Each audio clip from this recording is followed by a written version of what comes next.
In the name of Allah, the Beneficent, the Merciful. अस्सलामुअलैकुम students, हमारा आज का लेक्चर है यूवी विजिबल स्पेक्ट्रोस्कोपी में हम लोग इंस्ट्रूमेंटेशन स्टार्ट करेंगे और साथ साथ सैंपल हैंडलिंग।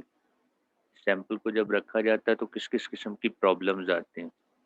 अगर हम लोग क्यूवेट में या वो जो इसको आप यूवी विजिबल सेल बोलते हैं उसके अंदर अगर सैंपल को रखते हैं, सैंपल को रखने के बाद कौन कौन सी प्रॉब्लम्स आ सकती हैं। लाइट उस सैंपल से इंटरफेसेस से डिस्पर्स होती है, उस डिस्पर्शन को हम लोग रिमूव कैसे कर सकते हैं। उसके साथ साथ इंस्ट्रूमेंटेशन में हम लोग स्टार्ट करेंगे कि इंस्ट्रूमेंटेशन में कौन कौन से पोर्शंस हैं, कौन कौन से पार्ट्स हैं और हर एक पार्ट की अलग से इंस्ट्रूमेंटेशन और वर्किंग को हम लोग डिस्कस करेंगे। तो आज का लेक्चर स्टार्ट करने जा रहे हैं हम लोग measurement, how the measurement of in UV visible radiation. और यूवी हम लोगों ने इसको यूवी विजिबल को सिंपल नेम दिया था। UV will stands for UV visible spectrophotometry. UV visible spectrophotometry में हम लोग मेजरमेंट्स कैसे करते हैं, इंस्ट्रूमेंटेशन, सिंगल बीम स्पेक्ट्रोफोटोमीटर की वर्किंग पढ़ेंगे, डबल बीम स्पेक्ट्रोफोटोमीटर की वर्किंग पढ़ेंगे। दोनों में फ़र्क क्या है, सिंगल बीम और डबल बीम में फ़र्क क्या होता है। और उसके साथ फिर आगे डबल बीम स्पेक्ट्रोफोटोमीटर जो है इसकी दो टाइप्स हैं। One is a time resolve and second one is a space resolve. What is the difference between these two, इन दोनों के दरमियान क्या डिफरेंस है, इसको हम लोग डिस्कस करेंगे। इस लिहाज से ये इंपॉर्टेंट है लेक्चर हमारा आज का। We are going to discuss about the scattering measurement method. It is a cuvette, इसको क्यूवेट बोलते हैं, जिसके अंदर सैंपल रखा जाता है, सैंपल सॉल्यूशन रखा जाता है। क्योंकि हम लोग यूवी विजिबल में हमेशा हर मटेरियल को, जिस मटेरियल के ऊपर भी आपने काम करना है, you would use that one in the solution form. तो यहाँ हम लोग सॉल्यूशन लेते हैं इस क्यूवेट के अंदर। तो ये कॉनकेव मेनिस्कस, कॉन्वेक्स मेनिस्कस या कॉनकेव मेनिस्कस वो सॉल्यूशन बनाता है इन क्यूवेट के अंदर। प्रॉब्लम्स क्या राइज होती हैं जब हमारे पास इंसिडेंट बीम ऑफ रेडिएशन इसके ऊपर पड़ती है। एक ये इंटरफेस है, इंटरफेस का मतलब कि एयर से डेंसर मीडियम में, रेयर मीडियम से डेंसर लाइट एंटर हो रही होती है। तो ये ग्लास की ऊपर वाला सिरा, उसके अंदर वाला हिस्सा, upper layer and lower layer of this glass. तो ग्लास मटेरियल के ये जो अपर लेयर और लोअर लेयर है, ये दोनों किसके तौर पर काम करती हैं, इंटरफेस के तौर पर। इन इंटरफेसेस के ऊपर रिफ्लेक्शन होने लग जाती, रिफ्लेक्शन होती। सिमिलरली इंसिडेंट बीम जब इसके ऊपर पड़ती है तो रिफ्लेक्शन और refraction from the first interface, then from the solution, solution से रिफ्लेक्शन होती है और डिस्पर्शन होती है, स्कैटरिंग होती है। इसी तरह जो दूसरा इंटरफेस है, जब डेंसर से रेयर मीडियम में एंटर हो रही होती है तो कुछ रिफ्लेक्शन यहाँ पर इसकी इनर सरफेस और आउटर सरफेस से भी रिफ्लेक्शंस होती हैं। तो these reflections cause losses in the intensity of the radiations। Intensity of radiation, कौन सी इंटेंसिटी, जो आप इसके ऊपर फॉल कर रहे हैं और जो इमर्जेंट बीम की इंटेंसिटी आनी है। तो एक तो इंटेंसिटी है या पावर लो होती है due to the absorption here in the solution, और दूसरी वो कहता है जो इंटेंसिटी में कमी आ जाती है, वीकनेस आती है, डिक्रीज आता है, that is due to the reflections और स्कैटरिंग्स हेयर। यहाँ जो रिफ्लेक्शंस और स्कैटरिंग्स हो रही होती हैं इन इंटरफेसेस के ऊपर और सॉल्यूशंस के अंदर, इसकी वजह ये जो इमर्जेंट पावर है ये कम हो जाती है, डिक्रीज हो जाती है, पावर लॉसेस आते हैं। तो इन पावर लॉसेस को ओवरकम करना ज़रूरी है। तो वो कहता है स्कैटरिंग कहाँ होती है, reflections at the interfaces, scattering in the solution. Solution में से स्कैटरिंग किसकी वजह से होती है, या तो कोई एयर बबल आ जाए या कोई large number of larger molecules, बड़े साइज के मॉलिक्यूल्स अगर इसमें आ जाते हैं तो उसकी वजह से ही स्कैटरिंग हो सकती है। It is normalised by comparison to reference cell containing only solvent. इसको कहते हैं ब्लैंक सेट करना। जो हमारे पास यूवी विजिबल पड़ा हुआ है ना, विजिबल स्पेक्ट्रोफोटोमीटर, तो हम लोग उसमें पहले सिर्फ सॉल्वेंट जिसके अंदर हमने सॉल्यूशन बनाया हुआ है वो अकेला सॉल्वेंट रख के उसके लिए जो रेडिएशंस हैं या ब्लैंक रीडिंग एडजस्ट करते हैं, मतलब वैल्यू को ज़ीरो एडजस्ट करते हैं। फिर हम लोग सॉल्यूशन जो सेल है वो उसको आगे करके तो उससे अब्जॉर्बेंस या ट्रांसमिटेंस की वैल्यू लेते हैं। तो इसको रिमूव करने का बेहतरीन मेथड यही है कि आप रेफरेंस सेल के साथ, रेफरेंस सेल जिसमें सिर्फ सॉल्वेंट होता है, कौन सा सॉल्वेंट जिसके अंदर आपने सॉल्यूशन बनाया है, तो उस रेफरेंस सेल के साथ कंपैरिजन करके हम लोग इसको रिमूव कर लेते हैं। एक्चुअली हम लोग रेडिएशन पावर को रेफरेंस सेल के लिए 0 या मैक्सिमम एडजस्ट कर लेते हैं। फिर जब सैंपल रखते हैं तो सैंपल के लिए एब्जॉर्बेंस या ट्रांसमिटेंस की वैल्यू आ जाती है। तो measurement for transmittance is compared to results from reference cell, मतलब वो जो सॉल्यूशन से ट्रांसमिटेंस हो रही होती है उसके रिजल्ट्स को रेफरेंस सेल के साथ हम कंपेयर कर लेते हैं। इस तरह इन प्रॉब्लम्स को, स्कैटरिंग की प्रॉब्लम को रिमूव कर लेते हैं। Instrumentation. The construction of a traditional UV visible spectrophotometer is very similar to all other spectroscopic instruments. तकरीबन सारे spectroscopic instruments में यही पैटर्न यूज हो रहा होता है। एक सोर्स ऑफ रेडिएशंस हम लोग लेते हैं, उन रेडिएशंस को करते हैं किसके ऊपर, सैंपल के ऊपर। सैंपल से निकलने के बाद उन रेडिएशंस को डिटेक्ट कर लिया जाता है। तो सोर्स ऑफ रेडिएशन सूटेबल लेते हैं, उससे लाइट रेडिएशंस को मोनोक्रोमैटिक बनाने के लिए, monochromatic light radiations of single wavelength obtain करने के लिए हम लोग मोनोक्रोमेटर या स्प्लिटर्स लगाते हैं और उन रेडिएशन सैंपल और रेफरेंस सेल्स के ऊपर फॉल किया जाता है। After emerging from those sample and reference cell, उन रेडिएशंस को हम लोग डिटेक्ट कर लेते हैं, तो डिटेक्टर्स बनाए जाते हैं। तो सैंपल हैंडलिंग, इरेडिएशन, उनके ऊपर सैंपल के ऊपर रेडिएशंस का डालना, डिटेक्शन उसकी करते हैं, and then output is required. It is a simple schematic that covers most modern UV visible spectrophotometer. एक सोर्स ऑफ रेडिएशंस होता है, यूवी विजिबल सोर्स लेंगे हम लोग। यूजुअली यूवी के लिए और सोर्स यूज किया जाता है, विजिबल रीजन के लिए और सोर्स यूज किया जाता है। फिर मोनोक्रोमेटर या बीम स्प्लिटर्स लगे हुए होते हैं, वो सिंगल वेवलेंथ की रेडिएशंस को आगे लेकर जाते हैं। यहाँ अगेन सप्लिशन हो गई, कुछ रेडिएशन आपके सैंपल की तरफ चली गई, कुछ रेफरेंस की तरफ चली गई। ये डबल बीम की उसने स्कीमेटिक डायग्राम दी है और दोनों वैल्यूज डिटेक्टर के ऊपर जाती हैं। डिटेक्टर इन दोनों के कंपैरिजन को शो करवा देता है। सिंगल बीम स्पेक्ट्रोफोटोमीटर, ये है डायग्राम सिंगल बीम। फर्क क्या है? Radiations from the filter or monochromator pass through either the reference cell or the sample cell before striking the photodetector. ये जो हमारे पास विजिबल पड़ा हुआ है दैट इज सिंगल बीम, मतलब इसमें हमें पहले सैंपल सेल रेफरेंस सेल को रखना पड़ता है। रेफरेंस सेल के लिए वैल्यू हम 0 कर देते हैं, तो ब्लैंक एडजस्ट करते हैं। तो दोनों को इकट्ठे नहीं रख सकते, रेफरेंस सेल को सैंपल सेल को इकट्ठे नहीं रख सकते। हमारे पास सोर्स ऑफ रेडिएशंस है, रेडिएशंस किसके ऊपर फॉल करती हैं? They would fall on the filter और मोनोक्रोमेटर। मोनोक्रोमेटर से सिंगल वेवलेंथ आगे जाती है। पहले हम लोग क्या करते हैं, पहली रीडिंग के दौरान हम रेफरेंस सेल को आगे रखते हैं। रेफरेंस सेल पर रेडिएशंस होती हैं, जो रेडिएशन आगे जा रही होती हैं, डिटेक्टर पर जो रीड आउट आ रहा होता है उसको हम 0 एडजस्ट कर लेते हैं, मतलब इसको पी नॉट हम एडजस्ट करते हैं, 0 एब्जॉर्बेंस एडजस्ट कर लेते हैं या 100 ट्रांसमिटेंस एडजस्ट कर लेते हैं। फिर रखते हैं सैंपल सेल, यहाँ रेफरेंस सेल को हटाकर सैंपल सेल रखते हैं। वेवलेंथ वही रखते हैं जो आपने ली है पहले, रेफरेंस सेल के लिए ली है वो सैंपल सेल के लिए रखते हैं। अब वेवलेंथ को चेंज नहीं करना आपने। सैंपल सेल को जब यहाँ रखा जाता है तो अगेन जो भी वैल्यू आती है एब्जॉर्बेंस की या ट्रांसमिटेंस की, उसकी वैल्यू हम लोग फाइंड आउट कर लेते हैं। अगर ट्रांसमिटेंस आएगी तो 100 से कम आएगी और अगर एब्जॉर्बेंस आएगी तो 0 से ज़्यादा वैल्यू आएगी। तो हम लोग एब्जॉर्बेंस या ट्रांसमिटेंस की वैल्यू को यहाँ से फाइंड आउट कर लेते के लिए।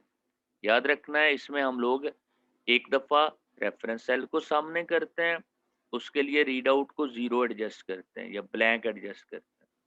फिर हम लोग सैंपल सेल को आगे रखते हैं, वही रहती हैं, वेवलेंथ वही रहती है। हर दफ़ा जब वेवलेंथ चेंज करनी है तो दोनों के लिए अप्लाई करना है। रेफरेंस सेल के लिए 0 एडजस्ट करना है, सैंपल सेल के लिए अपने रीड आउट पर वैल्यूज़ ले लेनी। और ये जो दोनों क्यूवेट्स हैं, दे मस्ट बी आइडेंटिकल। ये पॉइंट याद रखना, क्यूवेट्स के सेट मिलते हैं हमें मार्केट में।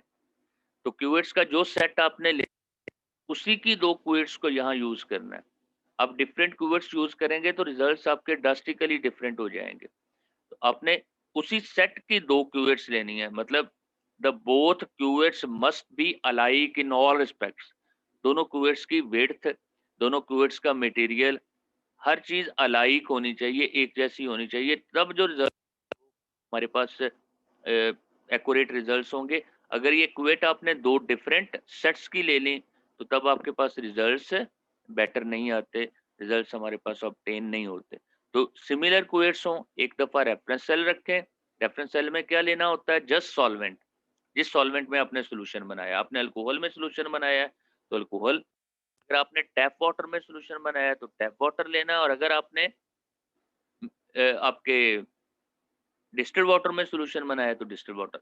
जो भी सॉल्वेंट आपने लिया है, वो सॉल्वेंट रेफरेंस सेल में रखना। फिर आपने सैंपल, जिसमें सैंपल बना हुआ है, तो सैंपल सॉल्यूशन रखना है। और दोनों के लिए रीडिंग, रेफरेंस सेल के लिए 0 और सैंपल सेल के लिए जो रीडिंग करते जाना है। तो इसमें क्यूवेट्स को चेंज करना पड़ता है सिंगल बीम स्पेक्ट्रोफोटोमीटर में। मतलब एट अ टाइम आप एक से वैल्यूज ले सकते हैं, रेफरेंस सेल से या सैंपल सेल से। Next is a double beam spectrophotometer. ये स्पेक्ट्रोमीटर भी सिंपल बोल देते हैं। स्पेस रिजॉल्व्ड, ये वाला स्पेस रिजॉल्व स्पेक्ट्रोमीटर है। इसमें 2 डिटेक्टर अलग लिए जाते हैं। This instrument, radiations from the filter or monochromator is splitted into 2 beams that simultaneously pass through the reference and sample cell। उसमें आपने बार बार रखा था कि एक दफा रेफरेंस सेल रखें, एक दफा सैंपल। यहाँ क्या करते हैं, एक ही रेडिएशन ऑफ लाइट को, जो मोनोक्रोमेटर से सोर्स से मोनोक्रोमेटर में सिंगल वेवलेंथ की लाइट प्रोड्यूस हुई। सिंगल वेवलेंथ की इस लाइट को बीम सब हम लोग 2 हिस्सों में डिवाइड कर लेते हैं। बीम स्प्लिटर से हम लोग इसको 2 हिस्सों में डिवाइड कर लेते हैं। इसका एक पार्ट लेकर जाते हैं रेफरेंस सेल की तरफ, एक पार्ट लेकर जाते हैं सैंपल सेल की तरफ। जो रेफरेंस सेल से निकलने वाली रेडिएशन, इसको आप पी नॉट का नाम देते हैं हम लोग, बजाय इसके कि यहाँ से आने वाली रेडिएशंस को पी नॉट कहें, हम रेफरेंस सेल से निकलने वाली रेडिएशंस को पी नॉट कहते हैं। क्योंकि जो स्कैटरिंग यहाँ होनी थी, यहाँ पर भी वही सेम स्कैटरिंग होती है, रिफ्रैक्शन होती है। तो उनके इफेक्ट्स को खत्म करने के लिए radiations emitting from the reference cell is taken to be a p naught radiation, and emitting through the cell will be taken to be a p radiation। तो ये वो पावर है जो आफ्टर एब्जॉर्प्शन ऑब्टेन हुई है हमारे पास। ये वो पावर है जो विदाउट एनी एब्जॉर्प्शन ऑब्टेन हुई है। तो इसको इंसिडेंट रेडिएशंस का नाम दे दिया, जो रेफरेंस सेल से निकल, और जो सैंपल सेल से निकल रही है उसको आपने रेडिएशंस फ्रॉम द सैंपल का नाम दे दिया। अब ये पावर और इस पावर में डिफरेंस जो निकालना है आपने, वो कैसे निकालना है? ये अपने पर फॉल कर रही है या अपने डिटेक्टर पर फॉल कर रही है? अब यहाँ ये पॉइंट भी याद रखना है, these 2 photo detectors must be matched. जैसे हमने बोला है, ये दोनों क्यूवेट्स एक जैसी होनी चाहिए, एग्जैक्टली वैसे ये जो दोनों फोटो डिटेक्टर्स हैं, दे मस्ट बी अलाइक, एक जैसे होने चाहिए, वो रेडिएशंस को एक तरह का रिस्पॉन्स दें। तो पी नॉट और पी में जो डिफरेंस आता है, that is amplified as a absorbance और ट्रांसमिटेंस फ्रॉम द सैंपल। उसको एब्जॉर्बेंस या ट्रांसमिटेंस के लिए हम लोग रीड आउट पर ले लेते हैं। तो इसमें 2 डिटेक्टर्स रिक्वायर्ड हैं, one for the reference cell, second the sample cell. Double beam spectrophotometer time resolved. What is time resolved spectrophotometer? The beam is alternately sent through reference and sample cells before striking single photo detector। एक ही detector है इसमें, तो light radiations को हम लोग कहाँ से, sample cell दोनों से पास आउट करते हैं। A period of only a few milliseconds separates the beams as they pass through the 2 cells। दोनों सेल से पास आउट होने वाली radiation at a difference of few millisecond detector तक पहुंचती हैं। मतलब पहले पी नॉट पहुंचा तो सपोज करें 2 मिली सेकेंड के बाद पी पहुंच गई, तो डिटेक्टर क्या करता है, दोनों रेडिएशंस का रिस्पॉन्स यहाँ शो करता है नल डिटेक्टर के ऊपर। दोनों रेडिएशंस का फर्क पी नॉट का और पी का, ये देखें यहाँ से रेडिएशंस एंटर हुए, स्प्लिटर ने इनको दो हिस्सों में स्प्लिट कर दिया, one for reference cell, second one for the sample cell. दोनों का पाथ सेम की गई है, ये भी उतना ही पाथ कवर करती है, ये भी उतना ही पाथ कवर करती है। अब ये दोनों रेडिएशन जब डिटेक्टर पर पहुंचती हैं तो सपोज करें पी नॉट पहुंची, उसके फ्यू मिली सेकेंड के बाद पी पहुंचती है। डिटेक्टर पी नॉट को रिस्पॉन्स देता है, फिर पी को रिस्पॉन्स देता है और नल को एडजस्ट कर देता है। नल एडजस्ट करने के लिए उसको कितनी एनर्जी देना पड़ती है डिटेक्टर को, that is taken to be an absorbance और ट्रांसमिटेंस। उस फर्क को हम एब्जॉर्बेंस या ट्रांसमिटेंस का नाम दे देते हैं। तो it is a resolved double beam spectrophotometer. इसमें सिंगल डिटेक्टर यूज होता है, इसमें रेडिएशंस को सैंपल सेल और रेफरेंस सेल पास आउट करने के बाद टाइम रिजॉल्व का मतलब कि after small time photo detector पर डाला जाता है। पहले पी नॉट जाकर फॉल करती है, अगेन पी जाकर फॉल करती है आफ्टर फ्यू मिली सेकेंड। इस तरह दोनों का डिफरेंस जो है वो एम्पलीफाई कर लिया जाता है। जबकि स्पेस रिजॉल्व में क्या था, दोनों के लिए अलग अलग डिटेक्टर थे, दोनों सिमिलर डिटेक्टर के रिस्पॉन्स को हम लोग नल पर लेकर जाते हैं या रीड आउट पर लेकर जाते हैं। Double beam spectrophotometer is preferred over single beam spectrophotometer, compensate for all but the most short term fluctuations in radiant output of the source। देखें सिंगल बीम में क्या होता है, हमने कहा ये था कि एक दफा हम लोग रखते हैं रेफरेंस सेल और एक दफा रखते हैं सैंपल सेल। सपोज करें आपने जब रेफरेंस सेल रखा तो उस वक्त और सैंपल सेल जब आपने वहां प्लेस किया तो दोनों के दरमियान फ्लक्चुएशन आ गई लाइट की। तो लाइट की फ्लक्चुएशन की वजह से कोई फर्क अगर आता है तो ये उसको कॉम्पनसेट नहीं कर सकता सिंगल बीम स्पेक्ट्रोफोटोमीटर। जबकि डबल बीम में दोनों पर, रेफरेंस सेल पर भी और सैंपल सेल पर भी लाइट एट अ टाइम पड़, इस वजह से ये शॉर्ट टर्म फ्लक्चुएशंस को कॉम्पनसेट कर लेता है easily double beam spectrophotometer. Second one, it compensates the drift in transducers and amplifier. Transducer और एम्पलीफायर्स वगैरह में भी लाइट फ्लक्चुएशन होने की वजह से डिफ्स आ सकते हैं। तो चूंकि double beam at a time ले रहा होता है को, दोनों की ट्रांसडक्शन को, इस वजह से ये क्या करता है, उनमें ट्रांसड्यूसर्स में और एम्पलीफायर्स में आने वाले ड्रिफ्ट्स को भी इजीली कॉम्पनसेट करता है।